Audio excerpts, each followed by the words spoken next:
All right. So anyway, sorry, my camera cut out. What happens is the memory fills up, and then I have to empty the memory so I can do more videos. But let's go to the map here. This is what I got to show you.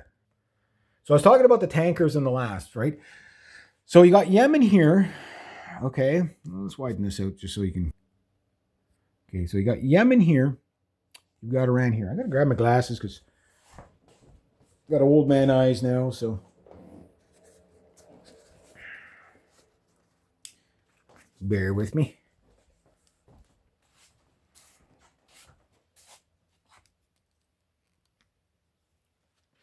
Okay, so that means, okay, let's look at our scale. So there's 800.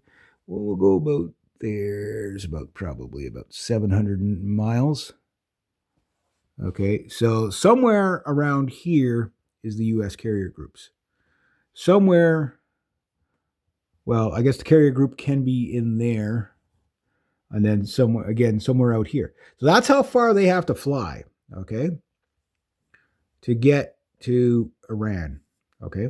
So the carriers are pretty safe out here. So you can understand why the Iranians are not just flinging missile after missile after missile out here. It's too easy to intercept, and same with the Yemenis. But in the Persian Gulf, you've got hundreds of ships and about 700 merchant ships out here, like tankers and stuff like that, waiting to get in. Now, some people are trying to make a run for it with their transponders off. Problem is I think the Iranians have already sunk like 10 tankers that tried to do that. This is very important what I'm about to tell you here. So right here at the Strait of Hormuz, okay, that's about 35 miles or about 50 kilometers wide. That's the choke point, right? They control this, not the United States, not the U.S. Air Force.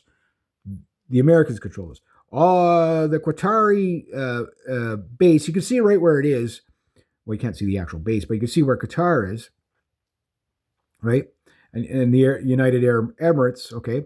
You can see where these are, okay? There's basically U.S. ports there, and there's also air bases, right? There's no way to put your warships there without getting them destroyed, right? Now, that would be harder to do than it would be to destroy something in the Strait of Hormuz. So, Hormuz, however you want to say it.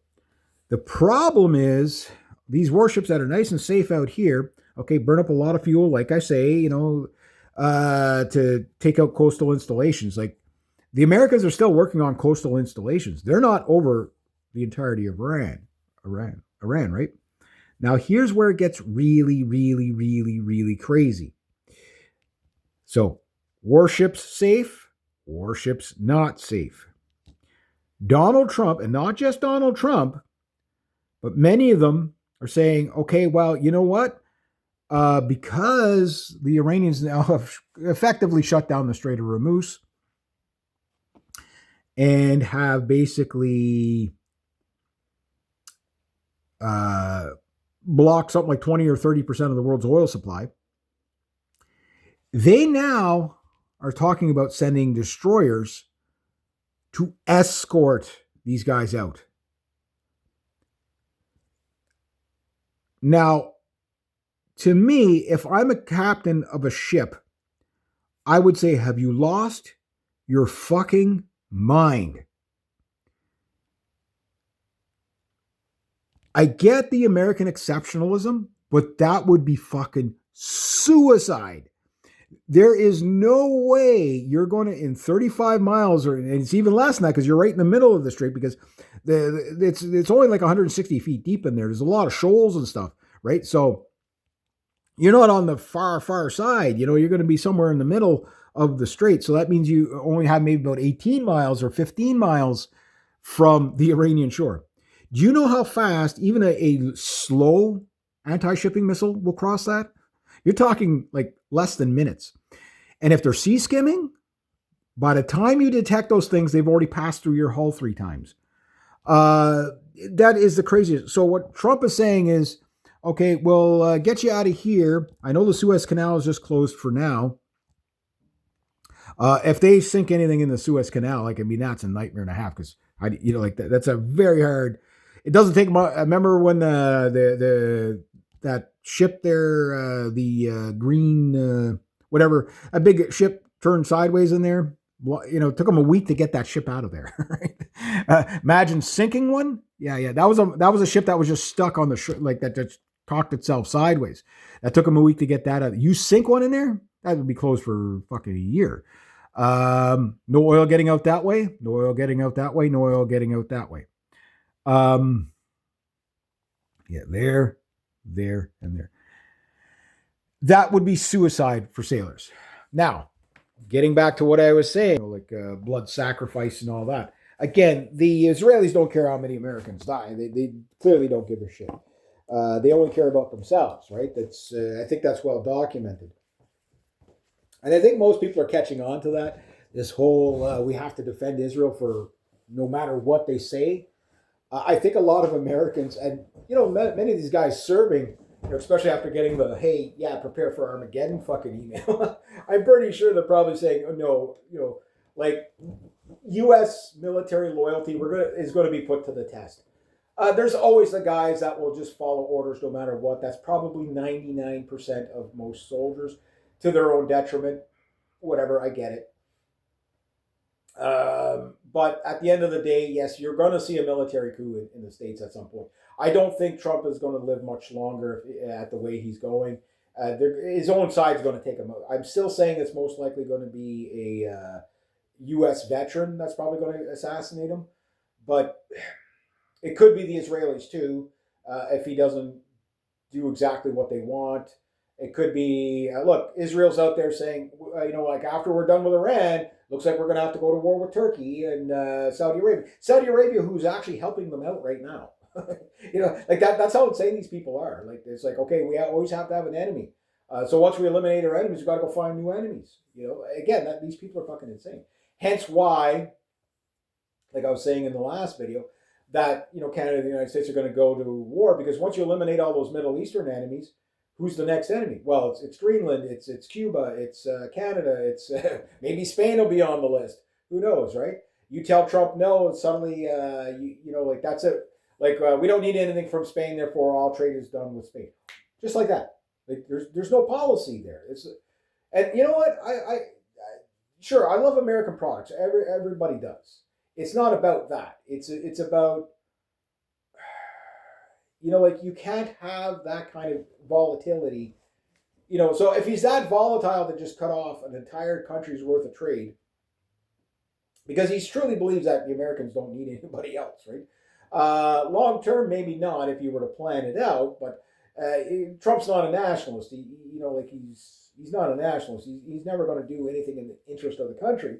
It's whatever Israel wants, right? I mean, this should be clear. I mean, the amount of money spent. Anybody that's going to say, yeah, well, we have the Doge and stuff. Yeah, you know how much you spent all that savings. You spent about half of what you've made in the tariffs already, just in the past week. Trust me. You've lost that. You've lost way more than that in, you've made no money. You've made no money. He's going to increase the war budget by a trillion or $3 trillion. Like, it's just fucking ridiculous, right? So yes, the United States, Trump is trying to purposely collapse the United States for sure. He's trying to collapse the global economy. That's part of it, because they want this, Klaus Schwab Great Reset bullshit for the Rothschild banking, right, and the Federal Reserve and all that. That all plays into it too. Again, these people, they don't care how many people they kill. It's just, what do you think these data centers are about, right? They're weapons, number one. But they're to control, it's for the Internet of Things, to control every aspect of your life from cradle to grave. Problem is, 8 billion people is too much to track, so if we can take down the number a bit through a big-ass war, Latterman, typical communist, as the way they think, it's like, when 20 million Russians starve to death, they're like, oh, great, now we have just enough people to run our economy. Perfect. We got rid of all the useless eaters. Again, this is, guys, if you might think what the stuff I'm talking about is crazy, but you're watching it in real time. And not only that, you need to understand that you better stock your shelves. Whatever's on the shelf right now is on sale. Because, sure, people are like, well, the oil prices didn't spike overnight. In some places they did, some places they didn't. But you have to understand, you're now on oil reserve. That's why the prices don't spike overnight, even though there's a lot of volatility in the stock. Like, well, the stock markets should never be allowed to exist in anyway. Like trading shit you don't own yet or you haven't built yet, no, that should be never allowed. And the taxpayer should never be bailing that out. Now, getting back to what I was saying about the warships, why would Trump send warships to escort the um,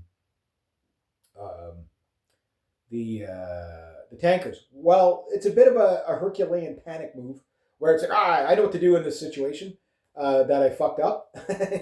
Okay, the insurance companies do not want, basically tripled their insurance on the tankers, right? They're like, it went from something like an average of $50,000 per tanker to $150,000. That is a huge cost for a company to absorb, especially hundreds of ships. And then there's just the insurance companies. Okay, yeah, we're not insuring any of this stuff, and these ships can't operate without insurance. Catch 22, right? So you have to have reassurance, right? So what's the reassurance? Well, we'll just send in more ships, and they'll escort, and all these freighters will be safe. Look, if anything, you should have learned on these like the last past since 2019, we've had freighters war, something that you haven't seen since World War II, right? It made sense when a German U-boat would sink a tanker, right? Because it was to destroy the war effort. But this is just done as economic sabotage, So the Iranians, they're like, well, we don't need to sink the warship. Look, the U.S. Navy, the British Navy, the Canadian Navy was there, the Italian Navy was there, the French Navy was there. We've been defending these tankers now since 2019. And every now and then, either the Houthis or the Iranians would sink a tanker, mostly the Houthis. But they were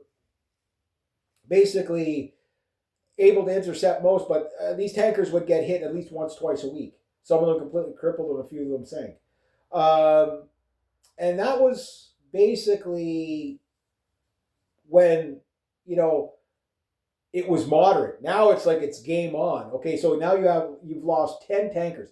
Just think of the cost of that steel going to the bottom of the fucking and the ecological disaster of all that oil in the water. It's just it's a nightmare, right? And you really think the destroyers are going to have enough ammo to be able to defend those freighters coming through? Unless they just run the gauntlet, but that's a bad idea too. That'd be exactly what Iran would want. Why? Because between the speedboats, number one, you get to do the blood sacrifice for the Israelis, give them their Holocaust, and kill all the U.S. sailors, because the warships are not going to be able to withstand. They're not going to even use expensive anti-ship. You're just going to fire 10 missiles per ship. Each ship has about 260 to 300 people on it, maybe 160 on some of the smaller corvettes and stuff like that. But yeah, you're going to sink 4 U.S. warships. Now, you'd say, well, that's a crazy idea. Well, it's not. Why? Because they still kind of need the aircraft carriers. At the end of this war, all the aircraft carriers are going to be, because it's cheaper for the Americans to just, sink the aircraft carriers. It doesn't matter if there's 5,000 people on there, 3,000 to 5,000. Well, then we don't have to worry about decommissioning these aircraft carriers, because it's been a problem for the years. How the cost of decommissioning these things, right? If you can just have them sunk, the Iranians are doing them a favor. And what they're really going for is the blood sacrifice, but also the rally around the flag, because you got all these Americans that are against the war. They're against war. Oh, you sunk our warship. That's it. We got to get even. We got it. That's how you get boots on the ground, right? Starmer's kind of hinting that there's going to, there's boots on. No, there's going to be no boots on the ground, but we're going to keep all options open, kind of. You know what I mean? So every one of our world leaders wants to get into this war. Carney so far doesn't seem like it. I think he's just pandering. Nobody wants this war. It's only the world leaders that want this war. That's it. Mainly for Israel. End times prophecy stuff plays into it. But the economic stuff, the petrodollar, the Anglo-American Empire versus the Eurasian Pacific Empire, all that stuff. You know what I mean? And it doesn't matter which way it goes. The world banking class and the investor class will make money on this. It doesn't matter if your son or daughter dies in this war, because if you blow up the ship they're on, Well, now the investors, defense companies are going to have to. We're going to have to put more money into it. Now, the thing is that what Trump is telling you is that these tankers, when they're lost, okay, the United States is going to cover the cost of these tankers, which means the American public, who has been bitching about inflation forever and a day that Trump said he was going to get rid of, is now going to have to cover that cost in extra taxes. That's who covers the cost. Now, the thing is there's also a massive panic and disarray amongst the Trump administration. This is clear as day. Why? Because you can't get two fucking politicians to tell you the same story. They're not all like, you got Trump changes the pretext for the Iranian war like every other hour. Like it's first it was because they can't get a nuclear weapon. Then it was because they're building IEDs, which is okay. They can't build IEDs. There's no way to regulate that. You know what I mean? And you mean that means you're going to have to send in A-10s to blow up every hardware store in Iran? You know what I mean? Like it's this, it's that. No, it's because this. No, it's not for regime change. Yes, it is for regime change. Iranians rise up, do that. We'll come and save you. We can't come and save you. It's up to them. Oh no, but you better do it. Whatever. So it's just, and Marco Rubio, Trump last night or whatever. No, this is we initiated the war on behalf of Israel. We kind of forced them into it. Wasn't their fault. Marco Rubio. Yeah, no. Israel was going to go in, so we went ahead on it. To help them out. Like again, they can't get their story straight, right? That's the thing. Like lying on the spot when you have forever and a day to plan out your lie, like George Bush did. No problem, you get away with it. So, but basically, and what I'm happy to see though is the American people going, "Hey, this guy just said that okay, there's going to be war dead. Get used to it. It's the new normal.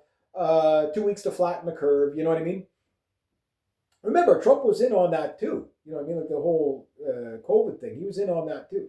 And again, anybody that looking at this, you have to understand this is what these administrations do. It's just people believed Joe Biden. They didn't believe Trump, right? And people believe Trump. They don't believe Joe Biden. So it's kind of like you do realize all these people are on the Epstein list. Pretty much every world leader, except for the Iranian ones. Like they're not on the Epstein file list, but it doesn't mean they're not doing human trafficking over there. It's the Middle East. There's tons of human trafficking in every country there. Israel's like one of the worst for human trafficking. Just you're not allowed to talk about it, right? You have to understand, like most of the world leaders around the world, they're all fucking evil. There are no good guys. It's mob bosses fighting. But the thing to keep in mind here is that to cover those costs of the loss of the freighters, 10 per day. What's a freighter cost? Like $100 million a pop? You know what I mean? Like even the old one, like it's not even the old freighter was only a $2 million freighter. Yeah, but what's the replacement going to cost? You know what I mean? And look, I remember back when I worked in a hardware store, steel prices overnight jumped up because China had dumped a whole bunch of cheap steel on the global market, right? But then they went, there was such a massive demand for freighters that there was what ended up happening is all the steel globally was basically getting used up, right? And it spiked, basically steel prices, right? Just because they couldn't keep up to the demand. But then freighters kind of they kind of leveled it out. Now, as a guy who does a lot of scrap metal, maybe you know this, maybe you don't, but globally, okay, most of the steel around the world, 30% of it is recycled. Okay? Now, a lot of this recycled steel on the masses comes from old cruise liners, fishing boats, warships,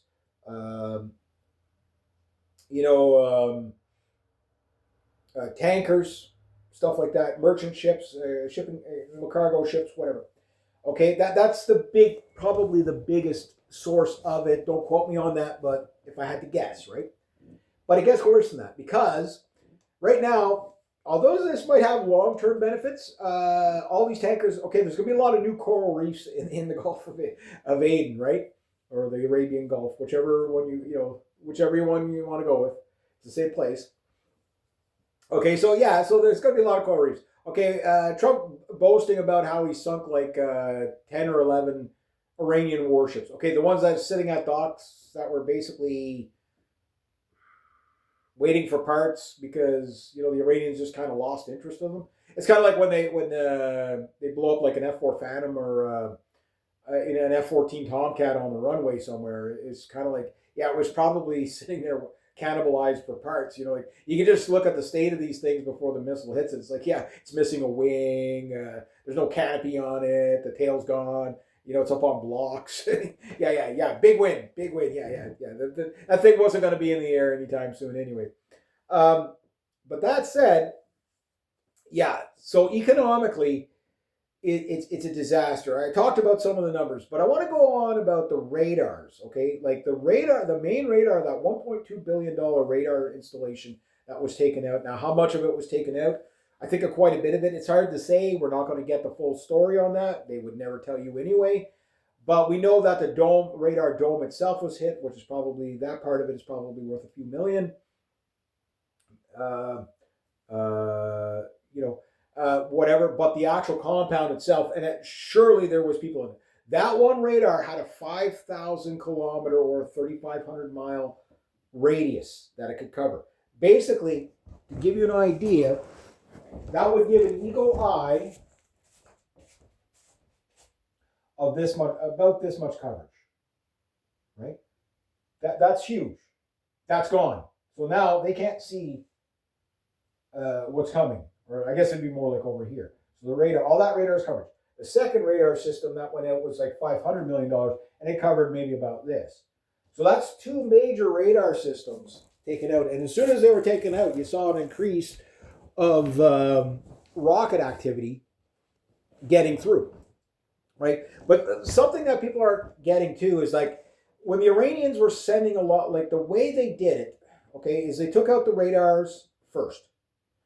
Okay, and then they take out the tracking and the like the basically the ability to lock onto the target, like the actual tracking system, right?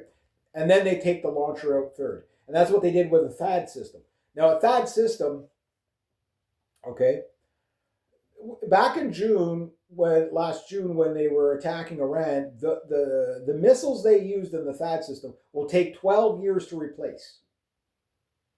That is huge. That is freaking huge, right? So when you see these Iron Dome things, okay, the Iron Dome, okay, the average missile, okay, the average drone that the Iranians are between 30 and 35,000 bucks a pop. The rockets are maybe a little bit more expensive, up to maybe about $500,000 for the the more advanced rockets, and maybe a few $100,000 for the cheaper rockets, right? But the average missile being fired, which is an average of 2 to 3 missiles to shoot down rockets, and usually 1 to 2 to shoot the drones,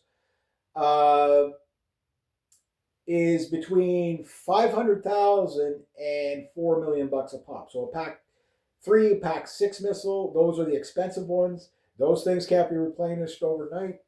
This is why they're trying to burn up the old stuff, but it's less reliable, less accurate. And they're burning through it fast. And there's another problem. The radars, as good as they are, and this is what people don't understand, is like, yes, you might be able to detect something coming in, but is it a cheap $35,000 drone, or is it a hypersonic missile, or a long-range rocket, or a cruise missile? If you don't know what it is, maybe you let the drone get by, but you definitely have to launch on everything because you can't distinguish from this item or that item. You can't tell if it's this missile or that missile. Identify. This is what makes air defense so difficult. It doesn't matter if it's the Americans, the Russians, or whatever. This is why the Iranians have a nobody flies, so that if it's in the air, we know we can shoot it down, because we won't be able to tell you if it's an airliner or an F-35. You know what I mean? They're not going to be able to distinguish, unless maybe if they have the IFF on. Which I want to talk about the F-15s now. The F-15s, okay, 3 shot down. There's reports of a fourth one, can't confirm, whatever. But we know that all sides agree that 3 F-15s were shot down. Now, what was told was that these pilots were coming back, they were tired, they had their transponders off, or the IFF, which is identified friend or foe, which all fighter jets on everywhere in the world have them. When you hear of flying with the transponder off, that's what they're talking about, the IFF. This goes back, let's go back to Vietnam first. You set up your F4 Phantom or your A6 Intruder or whatever it was, right? Or your Thunder Chief, okay? They detect an airliner, okay? The IFF is on. It's an airliner, no problem, okay? The F4 Phantoms, the early F4 Phantoms, when they came out, they didn't bother teaching the pilots how to do dogfighting or like that because this $40 million jet was so advanced that the enemy would never get close enough to you. Anyway, the F4 Phantom was basically the F-22 of its day, right? So it could go up, it could detect an airplane, okay, no problem. You lock onto it, you had about 11 to 12% chance of your missile actually hitting the target. That's why they usually launch like 2 missiles at a time to increase the odds of a hit. But there was another problem. The North Koreans and the Vietnamese, when they're flying their MiG 17s or MiG 15s or MiG 19s or MiG 21s or Su 22s, whatever they were flying, or Yak 9s, whatever they were flying, they would turn their fucking transponders off. Shit. So now you got a bleep on a radar, you don't know what it is, and this airplane that's going to kill everything beyond visual range now has to go investigate to see what it is. And once you got 2 airplanes perched in the sky, what do you got? You got a dogfight. And when your aircraft has no cannon, your $40 million jet gets shot down by the $4 million jet with the 30 millimeter cannon on it. I think it also had like a 30 millimeter cannon and a 37 millimeter cannon or something like that. The MiG 21, very interesting. But it worked, right? And it was, when your airplane turns at 14 degrees a second and their airplane turns at 19 degrees a second, you only got 6 missiles and they've only got maybe 4 missiles, but they're turning 5 degrees faster than you and they've got a gun. Most F4 Phantoms were shot down by the low-tech works no matter what gun, not the missiles, even though the odd missile would hit. Right? Fast forward to today. Much better radar, much better to identify, but at the end of the day, when you just got a blip on a radar and you know it's an aircraft, you can't tell if it's a fighter or an airliner, hence why you've seen a few airliners get shot down, stuff like that, right? It does happen because it's just simply that difficult. That's why air defense is, like the Iranians don't seem to have the capabilities to shoot down the cruise missiles, or they're just not wasting their missiles on it because it's like, well, let them come in and we'll save the air defense systems for the, the big ticket items, right? Because they probably have less of it, right? So they probably have lots of air defense, but probably not the stockpile of missiles. So what they're probably doing is saying like an air tanker, shoot it down. An F-22, an F-35, shoot it down. A B-2, shoot it down. B-52, shoot it down. Because they're clearly shooting down, easily shooting down. They shot an RQ-9. I don't know if that's the Reaper or the Predator, but they are shooting down U.S. drones, right? It seems like because the drones are, that's what's going to give the targeting data to the fighter jets, right? Now, the U.S. has something like 20,000 of these drones, so they're not going to run out of them anytime soon. But to keep them on station, I mean, you're going to have to keep flying them in, one after another, right? So they might have. The idea is to get the fighter jets to come in closer, right? And this is what's happening. I guess they're using like storm shadows or whatever. So they use they take off the aircraft carrier, they go meet up with the tanker halfway to the target. They fuel up. They go hit the target from 100 miles out or whatever outside the air defense range. The fighter comes back, but they fly the drone in to give you the targeting data. And if they lose a drone, they lose a drone each time, or maybe not each time, but they're going to lose a lot of drones. At some point, there's not going to be enough drone coverage. You're going to have to fly the aircraft over Iran, which, getting back to the F-15s, there's a few pilots that have said, look, I'm a combat pilot. The odds of shooting down one friendly fire jet by friendly fire is possible. It's been known to happen. Three, that's very unlikely. So these F-15s, again, the F-15 having such a great combat record, but it's never really been challenged, right? So the Israelis F-15s have never really went up against like competent pilots and stuff. So like in air to air, is the F-15 even still relevant? I think it is in air to air, but is it relevant against ground? Ground SAMs? Probably way too standing out on radar to be, like even the F-22 can't fly too close to a SAM site and get shot down. You know what I mean? Yeah, same with the F-35s. Like they can get in closer, but they can't get right to it. The only thing that can get close is the stuff that you're willing to sacrifice, such as drones, right? So the Reapers, the Predators, the RQ-4, the RQ-9s. Yeah, and there's footage of those U.S. high assets getting knocked down. It's just nobody dies when they get shot down because it's just robots shooting down robots, right? But with like Trump is like, yeah, we hit 1,700 targets one night, 1,500, 1,100 the night before. The targets, I'm not seeing anything in the targets that is like, okay, there's the odd rocket Scud launcher that's getting taken out, which, every time they lose one of these rocket trucks, which they could have hundreds and hundreds of, that's one thing.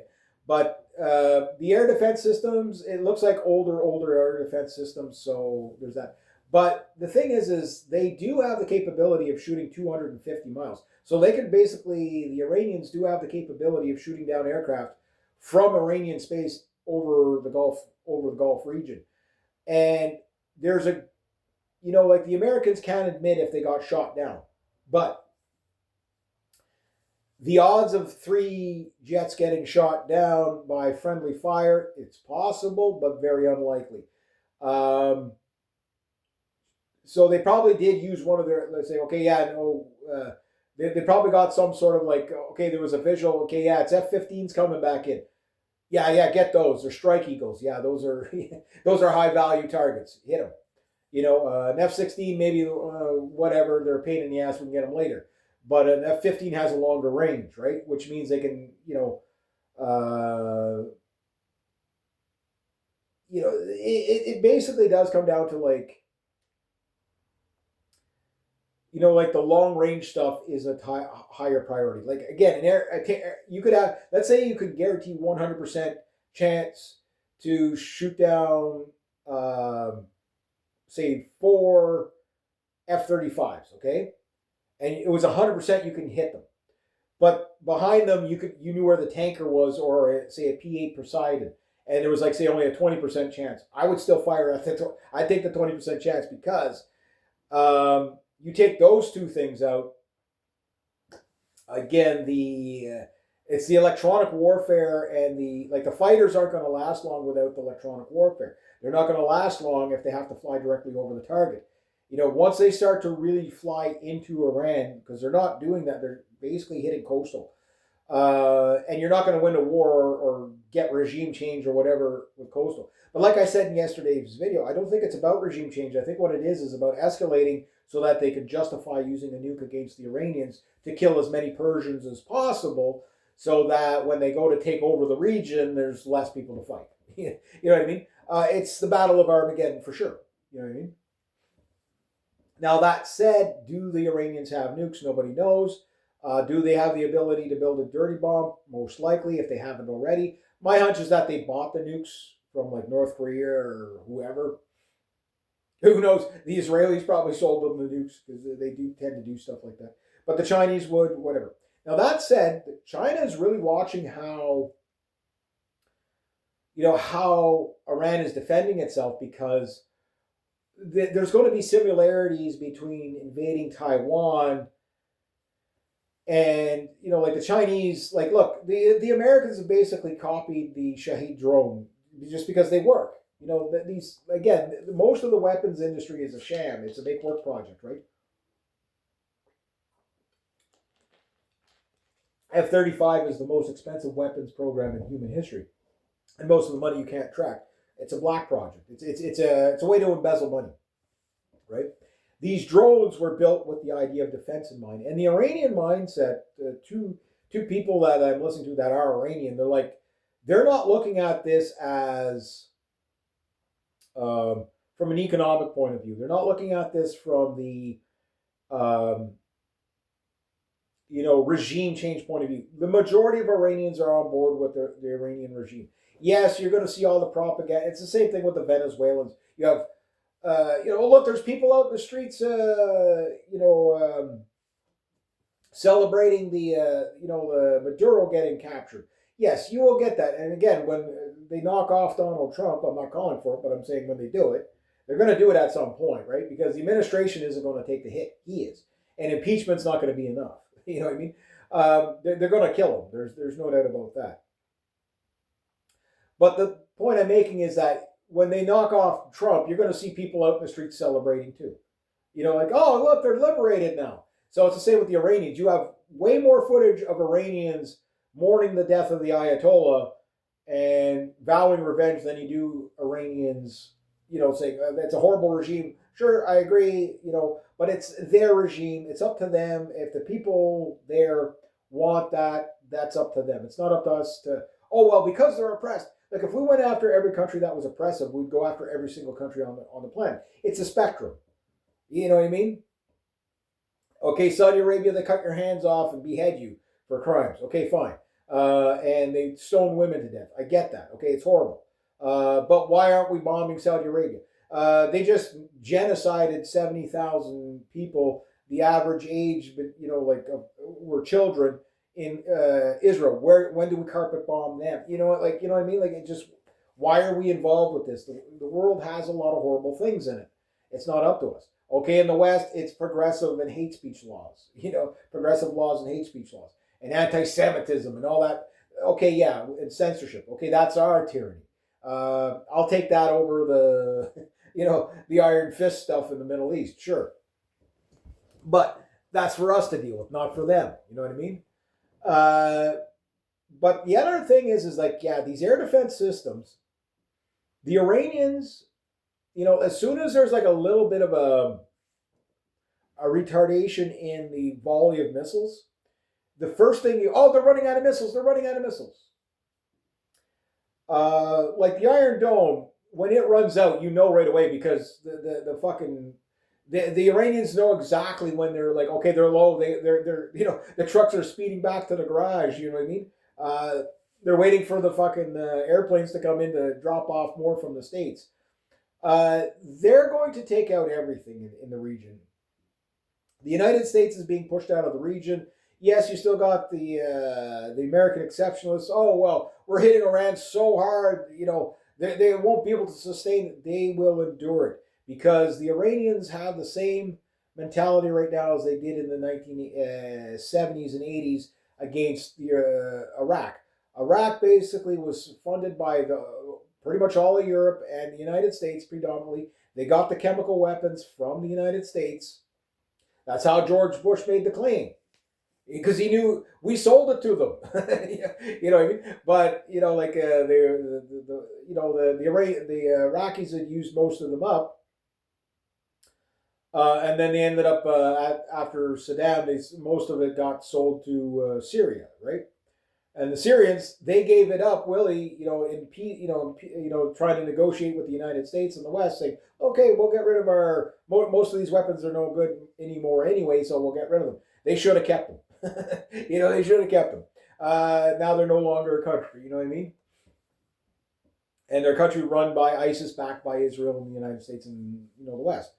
So the thing is that the Iranians aren't going to make that mistake. And they understand that they're fighting to save their country, not because, I'm sure there's a lot of them don't care for the Ayatollah or whatever, but they really care a lot less for American lives of people that are trying to kill them over bullshit.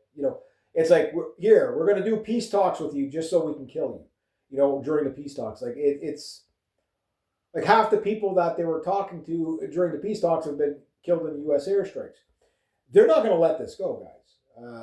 Again, I don't know when all the blowback is going to start, but the crazy jihad, because again, the House of Islam is a global thing. Again, it's going to be, and of course, we're going to take on all these refugees, I'm sure, which half of them are going to be fucking, yeah, I'm going to say I'm a refugee so I can come into your country and start blowing shit up. Again, it's fucking, and it's never these world leaders that have to suffer this stuff. It's not them that have to deal with the Islamic peace buses driving over your children in the fucking Christmas markets and stuff like that. It's never them. It's always, well, you're just a racist and bigot and a xenophobe and whatever. It's like, no, you're bringing in people that you fucking pissed off big time for bombing their countries. And the only reason why we're doing this is all these fucking jackasses just following orders. Well, the commander in chief said I got to put my warship right in the Strait of Hormuz so I could save the women and children, the oil tankers. And then, oh my God, our ship got hit. We're going to the bottom. You know what I mean? This is the stupidity we're fucking dealing with, right? You have to call it out. Like, which captain is going to not put up a hissy fit here? It's like, no, the reason why we're 700 miles off the shores of Iran is because they're going to fucking kill us if we don't. It's the only way we can keep our aircraft carriers safe. You know what I mean? Like, again, the logistics of this is a nightmare. It's a nightmare. Vietnam, like I said, they can get the aircraft carriers close. Why? Because the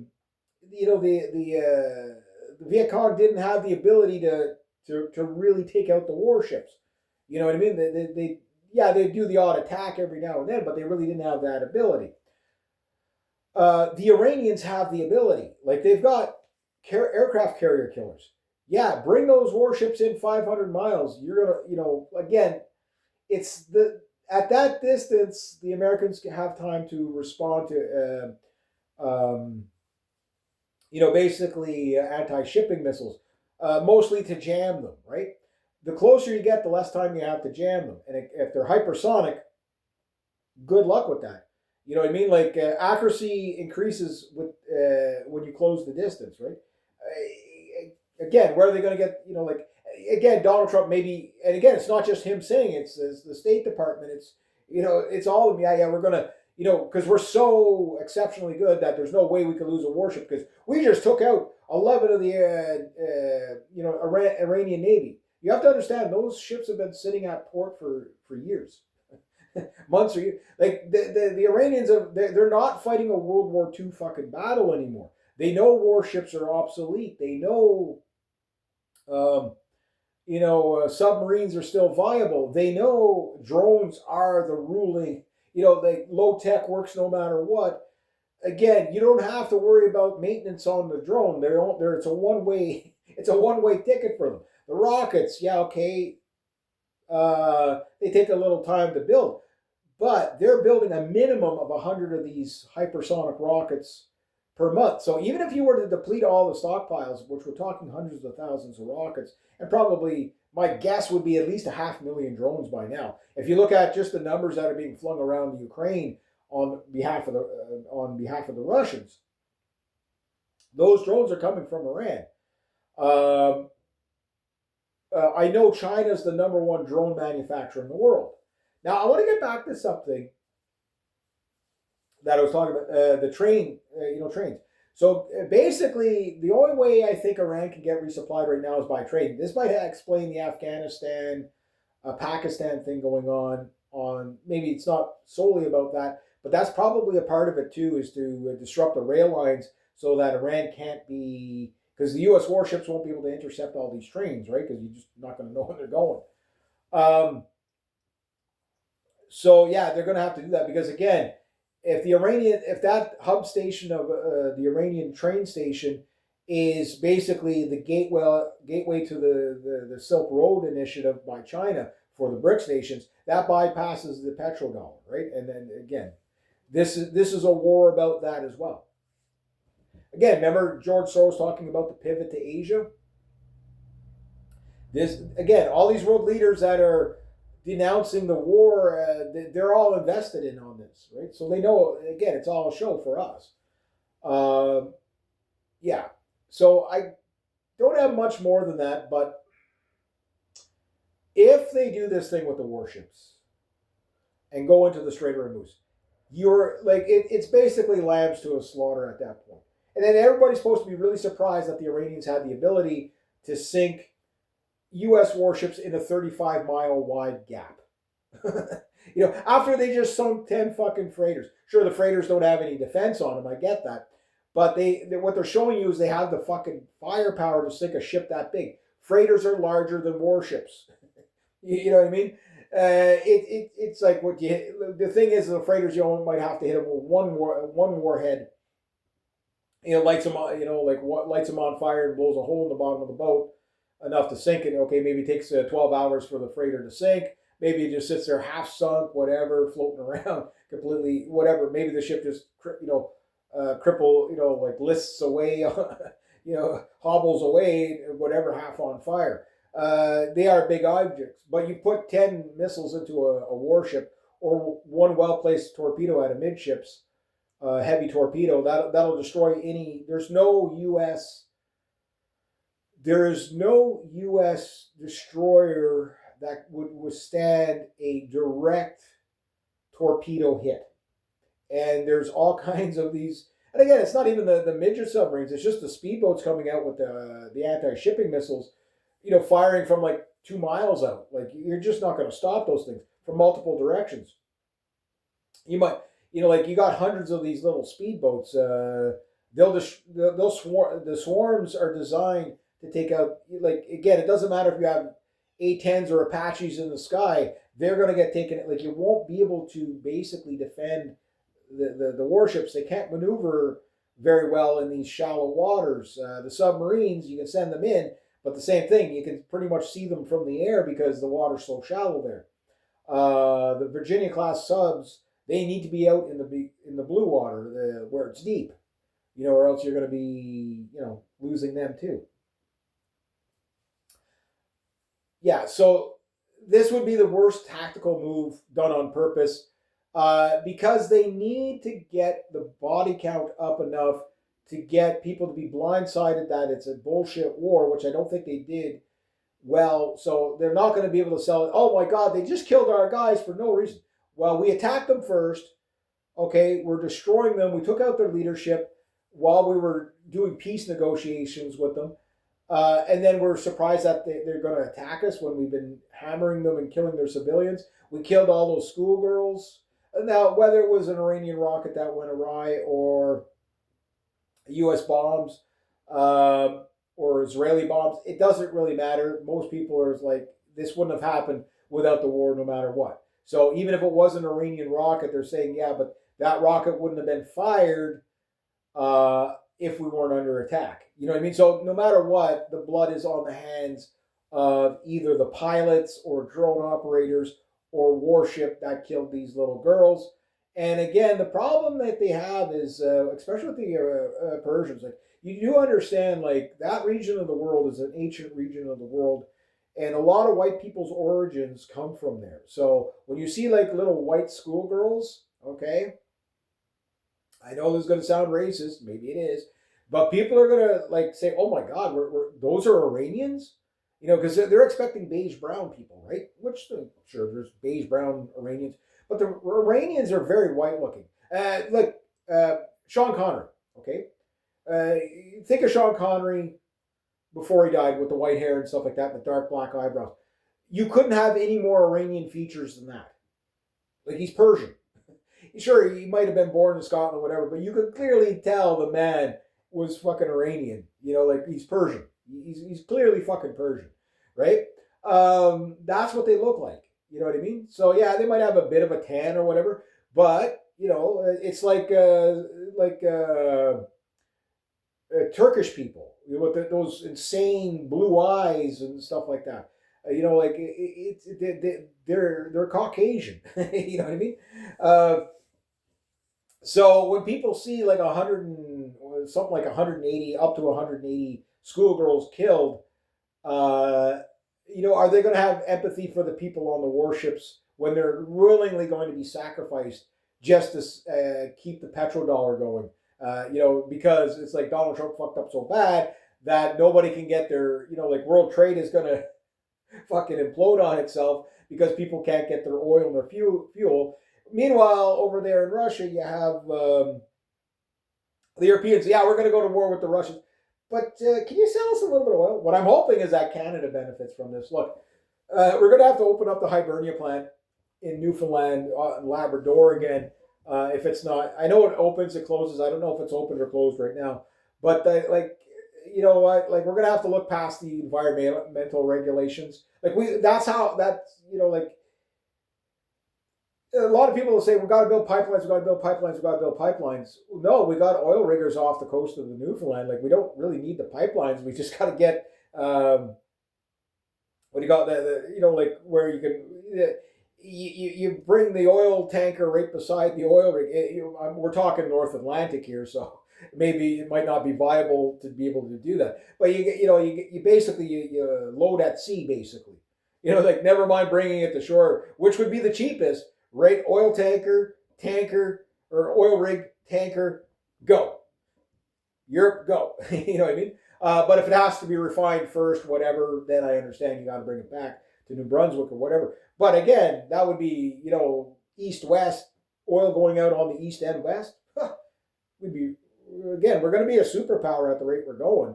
A lot of Canadians don't believe that yet because it's going to take you 4 or 5 years to feel the economic benefits of what's going on in some ways. But some people are never going to get out of the shithole they're in just because of we're in the everything crisis, right? So you got to be aware of what's going on. And again, I'm not giving Carney blessings here, but I'm saying he has an opportunity. Newfoundland has an opportunity. Labrador and Quebec have an opportunity. It's just do we like again that's the problem with progressives is the whole like Canada's held back by its own. Like, look, we have 20% of the world's tungsten. I didn't know this. We have 20% of the world's tungsten. It's us in the number 2 spot and China in the number 1 spot, right? So there's a mine that was closed down in the north, in Yellowknife or Yukon. I can't remember which one they said that was closed down because they go around and convince the natives to shut down all the industries in the name of climate change and all that stuff. But that's what the left has done in Canada. And again, half of that has been funded by the United States so that we don't compete with them, right? I've been saying this for years. This is not new. This is why, like, oh, well, Canada can't do anything by itself, whatever. No, we can. It's a matter of will, not a matter of resources. Those resources, trust me, we're going to be tapping into all that stuff, especially with all this chaos. Like, you close down the Middle East. I mean, like we're like not even a full week in, and the Iranians are already hitting the oil supplies. They're going to destroy the global market. They're like, okay, well, if we're going down and fighting. We're taking you with us. Like, you got to admire the Iranians' will for resolve here because it's like, even if you don't like the regime, it's like, okay, you fuck with them. Yeah. Again, they're keeping their Persian heritage very, very. To form, it's like, okay, well, you fuck with us, you mess with the bull, you get the horns. Look, they gave all these Gulf state nations a free pass. How many strikes now? Letting Israel strike. And okay, well, we don't want to escalate. We don't want to drag the Americans into a war. But the Iranians have been preparing to fight an American war, not an Israeli war. They don't care about Israel.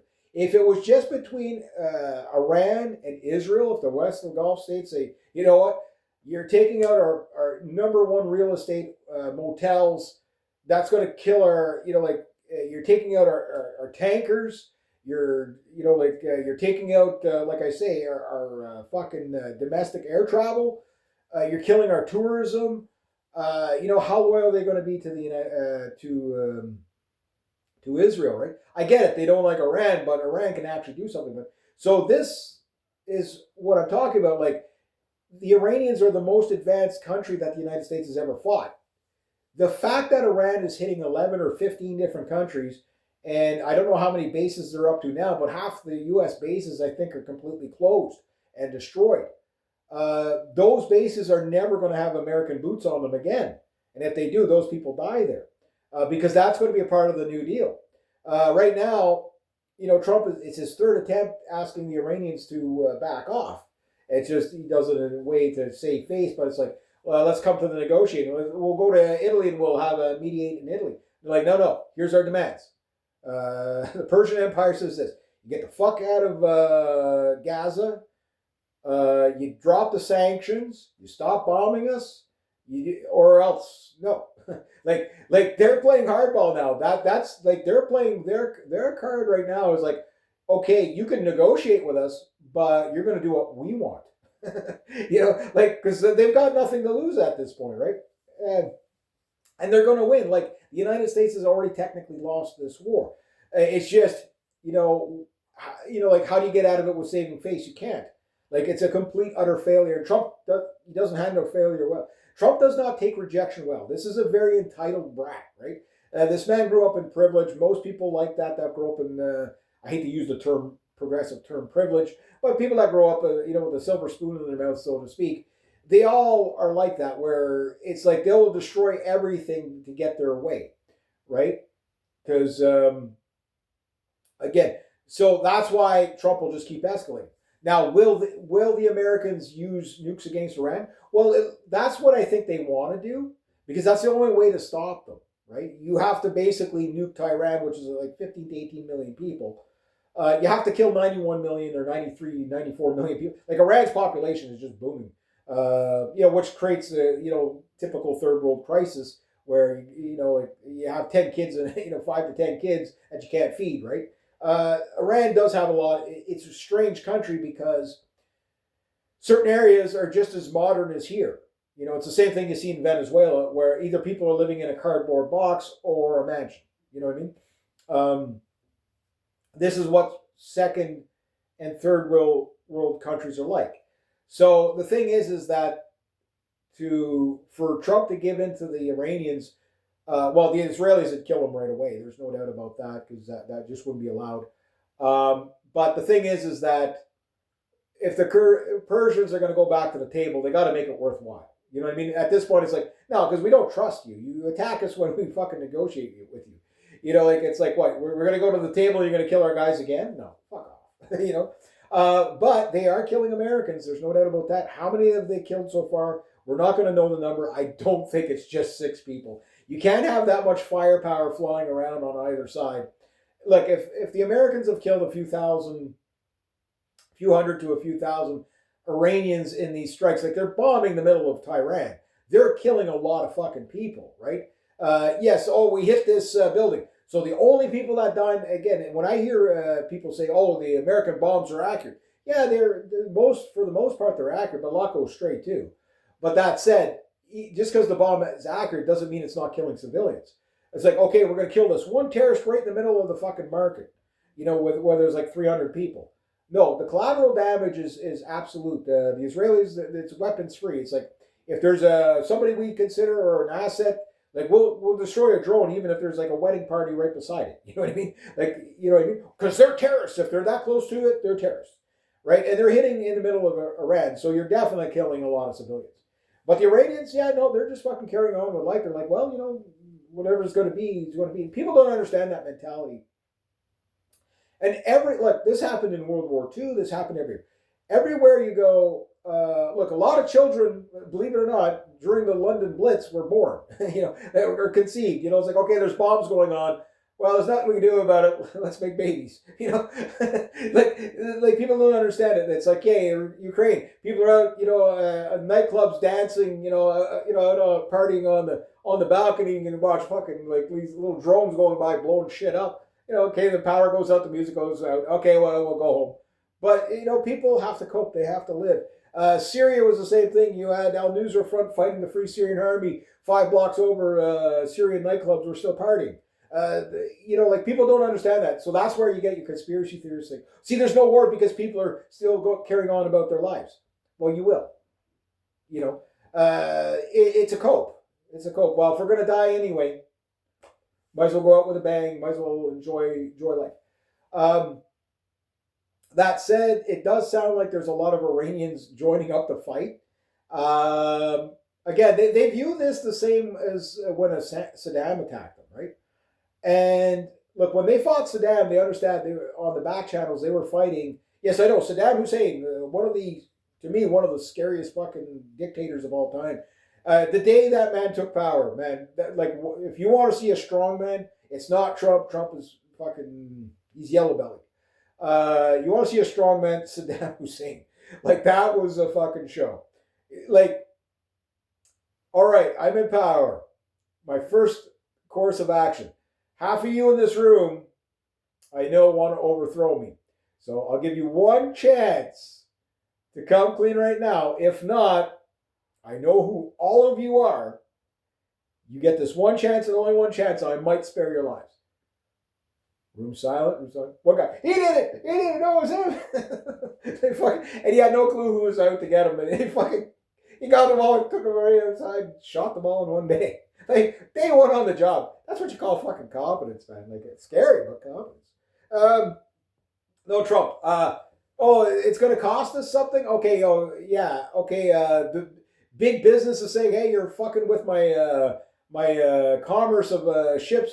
What are you going to do? I can't insure my ships through the strait. Okay, well, I know. I'll tell the donors that, I'll just send in the U.S. Navy, and, they'll basically escort your ships out. Yeah, no, none of those ships are getting out of the strait. The Iranians are going to control that. You could put as many, if you try to take it out with it, you're going to create, again, the red meat scenario that I've been saying. Like, the Iranians are putting out the red meat to draw a false sense of security for the Americans, because if you look at how their rockets are hitting stuff, it's like, okay, once they're done with the bases, they've moved on to the oil. Once they're done with the oil tankers or the oil refineries and shit, they're already moving on to the tankers. Okay, once they're done with the tankers, what's next? The airports? Yeah, they got that. Okay, you think you're going to be smart and take the American military servicemen off the base and put them in motels and we won't find out about it? We're going to hit the motels. Why do you think that's happening? The intelligence, all these Mossad intelligence agency. So guess what's next? Because they're not going to just keep hitting targets they've already hit. If they were doing it symbolically, they would just keep just hitting the bases. All right, we already destroyed everything on the base. Yeah, I'll send 5 more rockets. You know what I mean? Make it look good. No, they're not doing that. It's like, okay, no, those targets are done. New targets. And when they get to that point, that's when you see the reprogramming. That's when you see that slump in the rockets. It's not because they're running out. It's because they're preparing and reprogramming the rockets for the next volley of targets. So what's coming next? Look, by next week, you could have a major global crisis financially.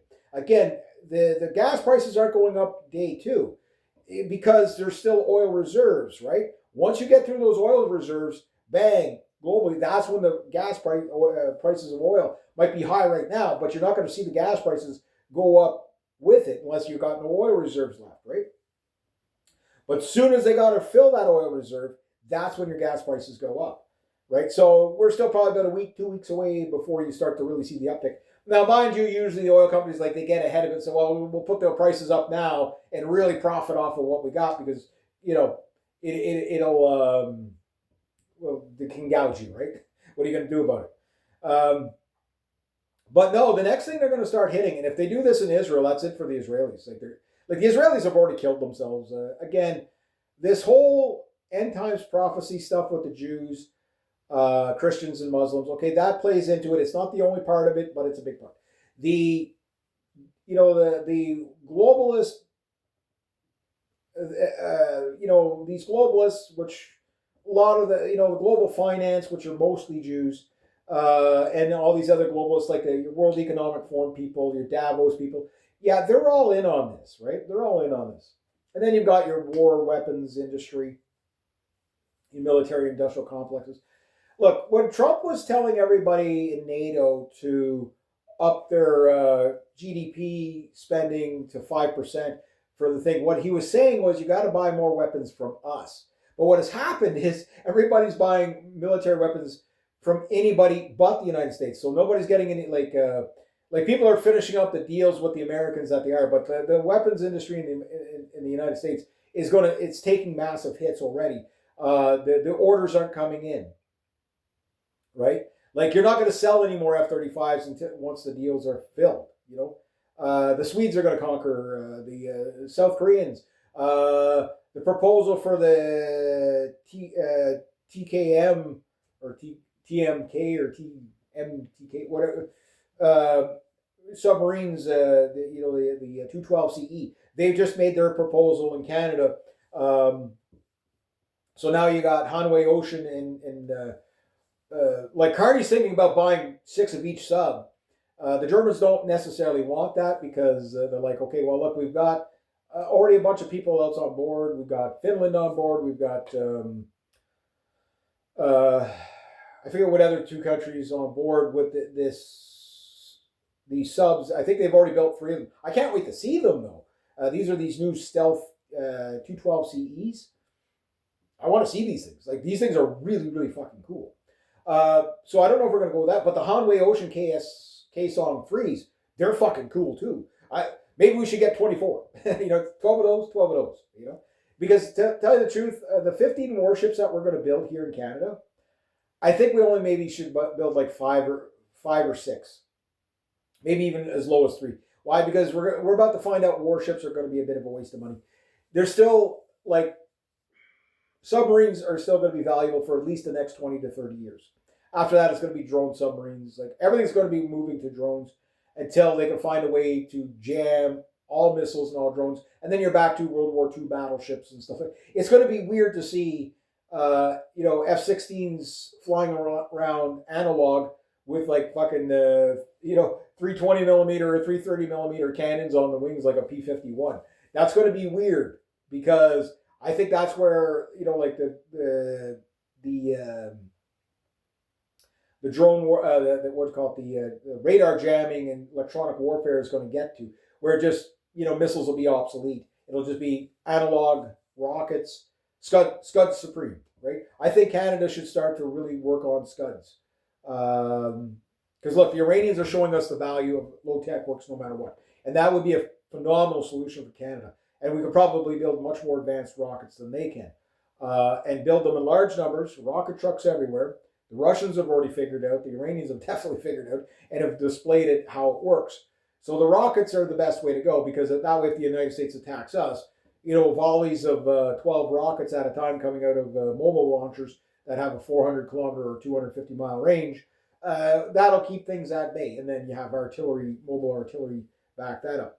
I don't want to go to war with the Americans, but Donald Trump is going to go to war with about probably 40 to 45 different countries, probably before the end of his reign, which means it's probably going to happen by year's end because the man's going insane with losses. Again, the ego. It's his faggot ego, right? Yeah, the man's pure evil at this point. He's pure evil at this point. I'm not saying the Ayatollah was a good guy, but it's like he wasn't fucking with anybody. You know what I mean? And all these like bullshit preemptive strike, preemptive war is again. Think of all those schoolgirls that got killed in Iran. Okay. Think of the people in the West that now hate Donald Trump because of that. They have no connection to it. You know what I mean? Like they're like, I don't know these kids, whatever. But you just killed babies. You just killed babies, right? And and they're rightfully angry, righteous anger. Now imagine the fucking how furious and insane with rage those Iranian families are feeling right now. That again, whether it was an Iranian rocket that went awry, which is probably more believable, but that rocket wouldn't have been fired had at the end of the day, it's America's fault. They did it. It's Israel's fault. They did it. They basically did preemptive war. Ron Paul, okay, I complain about libertarians all the time, but he was 100% correct on these forever wars and all these wars for Israel. And, like preemptive war is just a way to guarantee to get, like you killed, let's say you killed one of these Iranian children, right? And their parents were like anti-regime, right? But now I can imagine they're not anti-regime anymore. They're going to be very anti-American. Maybe they have relatives in the States saying, can you avenge our kids for us? You know what I mean? Like that. And this is what Ron Paul talked about with blowback. The CIA has been talking about it for a long time too. And the thing is that when our children start getting killed by these Persians and Muslims and stuff like that, like I'm not going to be sitting there going, hey, I understand it 100%. Therefore, I'm going to let it go. Of course not. right? It's going to create conflict. But the thing is I understand why, who shook the jar with the ants in it. So you put the brown ants and the black ants in the same jar and you shake it. The ants fight each other. I get that angle of it for sure. But those people shouldn't be here in the first place. But we should not be over there bombing them for stupid Israel. You know what I mean? Israel can go fuck itself. But that said, Israel's done for anyway. It just doesn't know. Like the psychosis. Look, the majority of Iranians support the regime. The majority of Jews in Israel support Zionism. It's a recipe for disaster. Why are we involved? You know what I mean? Oh, but they're the chosen people. You're involved because 2/3 of the Congress is run by Jewish Israelis, dual citizenship Israelis. Oh, you anti-Semite? How dare you say that? Am I wrong? And another part of it is these Zionist, brainwashed Zionist evangelicals. They are not Christians. They call themselves Christians. They are not Christians. They are just Zionists. They are death cults. They're end times prophecy death cults. That's what they are. They make Christians look bad. They make Jews look bad. They make Muslims look bad. They make the U.S. look bad. And right now, the PR for the United States, like there's no saving face here. It's an illegal war. Okay. Look, I mean, Trump, that faggot just fucking ended trade with fucking Spain because he got told no. You know what I mean? How can anybody even still like cover for this guy? Like, it's not what you voted for. And all these left wing people out there saying this is what the MAGA voted for. No, this is not what they voted. Trump was very clear. I'm gonna again. There's real footage after real footage. Yes, he lied. Oh wow, a politician lied. Well, Trump's not really a politician. He's on the outside. No, you don't get that far unless you're on the inside. Trump played everybody. This whole, the money should have told us right away. Follow. You want to know who's ruling you? Follow the money, right? Once there was Adelson money involved, we should have known that okay, he's Israel's guy and only Israel's guy. Yes, he talked a good talk. He told people what they wanted to hear. I get that. He lied. Why? For this very moment, to do Israel's bidding. He couldn't get it done in the first term, but he doesn't have to worry about getting reelected in the second term. And look, if they can get enough, disruption in the United States, civil unrest in the United States over this, especially once the bodies start coming back and once people find out how many Americans really did get killed. Like, there's no way it's 6 people. No way. I mean, you watch those drones smashing into those motels that are full of fucking U.S. troops. Like, there's no way. There's no way. Those rockets hitting those radar stations, again, a Patriot missile battery has 90 people running it. You know what I mean? Like it's you take out the launcher, maybe nobody dies, but you take out the radar booth, where the command post, so to speak. There could be 12 guys in there. You know what I mean? Have 5 or 10 of those in a row. You know what I mean? Like it's. Anyway, we'll see what the horrors of tomorrow night are. Look, they could be doing all this also as another benefit to them is if they can get enough civil unrest in the United States, they can cancel the elections. They can pull a Zelensky, right? Oh, we're at war, therefore we cancel the elections. It is a theme amongst these cocksuckers, right? It doesn't really matter. Voting doesn't really get you anywhere anyway. I think if anything this exposes is it doesn't matter who you vote for. They all work for Israel. You know what I mean? And Israel hates the world. They hate everybody that's not Jewish. Is it all of them? No, but the majority, yes. And Zionism is a Jewish problem. It's clear as that. You can't see it as anything other. Whether we're talking crazy radical Zionists or Jewish progressives, they all have this deconstructionist, moral relativist mentality where they just want to destroy and deconstruct everything. It doesn't matter where they go. They attack people that help them. They lash out in pain as they strike you. It's just, you can't get around it. So you can call me anti-Semite, you can call me racist bigot, And again, all they can do is censor and debank you and shit like that, right? Because they know they're the evil ones. They know that they're doing bad things. And anybody, again, if you call out Trump, for, rightfully so, if you're calling out Trump, whether you're on the left or on the right or in the center, you're doing the right thing because you can see it for the evil that it is. But you have to call out the people that come up with the machinations, right? You have to come up with the people that are at the top coming up with the policies. In this case, there's almost no policy. It's just, I decided to, it's the king. Like, there's no rule of law in the States. There's no rule of law anywhere in the West right now. That's why we have open borders. We have all these crises. But they're not even like putting on a show of pretending that they're passing bills and laws. They're just going and doing, like Trump just, oh, well, I'm going to destroy trade with a country overnight just because I said so. Like, where's the checks and balances? The man needs to be removed from power. You need new elections, but you need, like, you can't vote for anybody that's pro-Israel. You can't vote for anybody Jewish ever again in the West, or else they're going to get us killed. I'm sure, again, it's not all of them. I know it's not all of them, but they can't be trusted. The same way, like, the rest of the world can't make trade deals with the United States. You can't trust them. You know what I mean? Until we have a brave law enforcement military right the system, arrest these people, charge them with crimes against humanity, and execute them. That's, but we have to have rule of law. Our intelligence agencies are gone rogue. They're criminal. They do not stand up for the people. We're going to monitor hate speech on the internet. Okay, while people are getting blown up all around the world. Where do you think the priority should be? We have our cops going out all over the West, whether it's the United States or the UK or Australia or even here in Canada. Oh, we want to talk to you about your Facebook post. And anti-Semitism. Like, I'm like, okay, we're in the 10th Crusade for sure, but we're also in the 110th explanation of the Jews.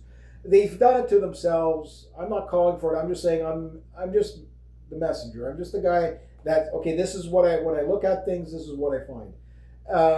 You could call everything fake news, but again, almost everything I talk about is verifiable via mainstream politicians. Like, don't listen to me, listen to them. They will out themselves. And then gaslight you when you notice. They tell you what they're doing, and then they gaslight you when you repeat it back to them. It's the bizarrest thing, I get it, but it is what it is. So until we have brave law enforcement military actually take care of the problem, and look, we could have world peace, literally. Okay, I'm not saying there'd be no crime, I'm not saying there wouldn't ever be any conflicts, but we could end like, if we took out the Russian regime, right, and the Zelensky regime and the Putin regime, right there, both countries go back to peace overnight, most likely, right?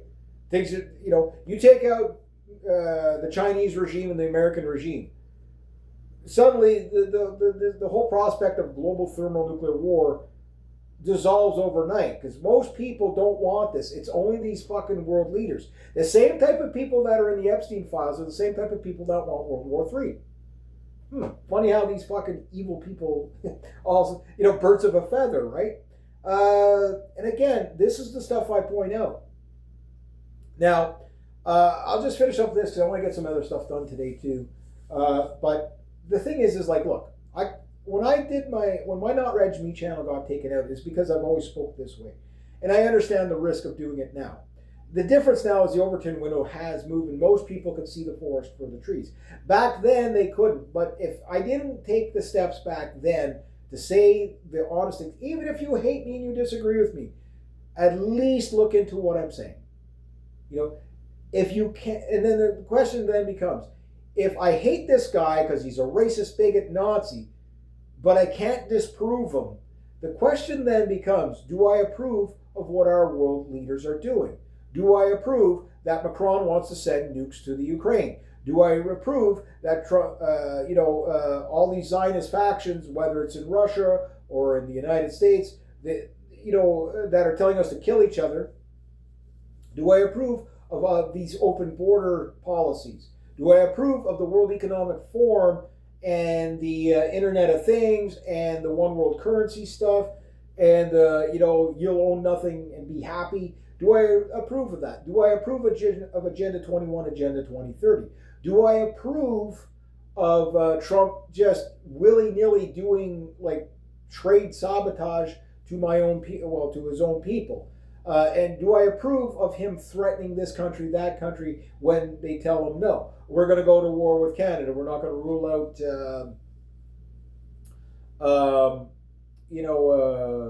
military action. We're going to take over Greenland because we want it. Because I said so. We're not going to rule out. We're probably going to use military force at some point. Do you approve of that? You know what I mean? The American exceptionalists, yes, because they're retards, but most Americans are good people, and they're whether they're on the left or on the right, they don't stand for what Trump is doing. I'm happy to see a lot of people on the right. I'm sure the left will ignore them. I get it because of the hyper-partisan thing. But what I'm telling you is if you're on the left or hardcore on the left or hardcore on the right, you're only being fed your own partisanship. You're missing the bigger picture. Don't be a partisan. Stand for policy, don't stand for policy, argue over that. That's fine, that's healthy, that's normal. But don't just blindly follow your fucking leaders. I'm talking to you, U.S. military, because these people are willing to sacrifice you in the Strait of Hormuz to save a couple of fucking oil tankers so the insurance companies can make money. Yeah, think about that. Like, who are you willing to die for? At least the Iranians are going to die for their own countrymen. You know what I mean? You might not like them, but you got to admire that. At least the Ukrainians, yeah, okay, sure. Their leadership is completely corrupt and got them into a bind as well. But at least the Ukrainians are fighting for their country. You know what I mean? At least the Russians, the people, they understand that they're being attacked by NATO. That's why they're fighting. They're not stupid. And you can say, well, you either have to support the Ukraine or you support the Russians. No, you don't have to support the war. You could say this war is wrong. It's a brother's war. That shouldn't happen. Why did it happen? Who were the architects? Well, you go back to the leadership, right? Same people all the time. It's a very small circle at the top. It really is. The Epstein files, again, all these people telling us to go die for Israel are the people in the Epstein files. All these people that are, questioning the people in the Epstein files, they're in it themselves. Again, Pam Bond, you said it the best. If we arrested everybody in the Epstein files, it would collapse the system. Well, maybe that system needs to collapse. You know what? Maybe if we're going to take pain, let's take it for that. You know what I mean? Let's save the children. It's the same thing with, Eric Holder, the too big to jail. Okay, the 2008 bankers. Well, we can't just arrest them because then it would collapse the system. Maybe it needs to collapse. Maybe it's too corrupt. Again, look, they want martial law in the States so that these tech giants can, like your Peter Thiels and all that, can basically, all the left going on about Elon Musk. Well, you better be fucking paying attention to Peter Thiel with the fucking Palantir because, if you want 1984 and Minority Report, there you go. But let's divide ourselves on hate speech laws. Yeah. Anyway, I digress. So we'll see what kind of chaos goes tomorrow. Again, at the top, there are no good guys. All they're talking about is getting us all killed in like a thermonuclear event. These people are fucking insane. There's just no doubt about that. So anyway, next to that, I know, I know it sounds contradictory here, but it is going to be what it's going to be. But like if people in Iran or the rest of the Middle East right now, they're getting on with their lives while this chaos is going on, maybe we should do the same thing just for peace of mind. Go have lunch. Like tonight when you go sit at go have supper, don't go and sit on the couch and watch TV. Sit at the table with your family. Turn off the cell phones, turn off the news. Ask them how their day was. Tell your loved ones the dumbest dad joke you could possibly think of. Trust me, because you're going to miss that when that's gone. And these people in power, they hate you for that, right? So anyway, I'll leave it at that. We'll see what kind of craziness happens tomorrow. There we go.